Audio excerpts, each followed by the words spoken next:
Now, something that HR is getting better about is how people are hired. The pre-employment things are a lot more strict than they used to be. You know, it used to be that they just hire you because you have a certain skill set.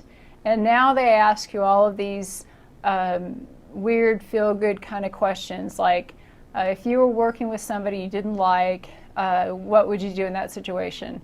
Well, you're not going to, I'm going to cut them up with an axe. You're not going to say that. But they're going to ask you all these questions. And the reason is because when you hire somebody, it's not just their skill set. It's the actual character. It's the person that you're bringing on board.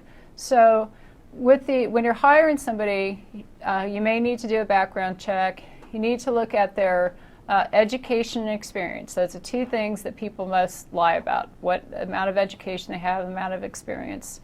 And then you need to have termination processes and procedures. So if somebody's going to be laid off or they're going to be fired, you go through an exit interview, which means you explain to them by themselves what's going on.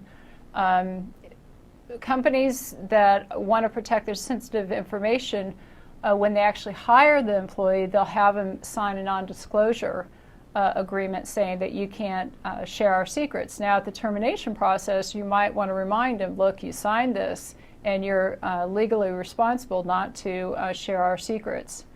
You also need to turn off their accounts so that they can't have access. They need to be escorted out of the building. They need to return all of the possessions for the company. So you need to have these procedures because there's been so many bad things that's happened in the past where people would get fired and they didn't follow these strict procedures, and then they went off and shot people or did terrible things. So it seems kind of cold, especially when it's just a layoff, that guards are actually taking the poor employee who just got laid off to the door, but it's protecting the company and the employees overall.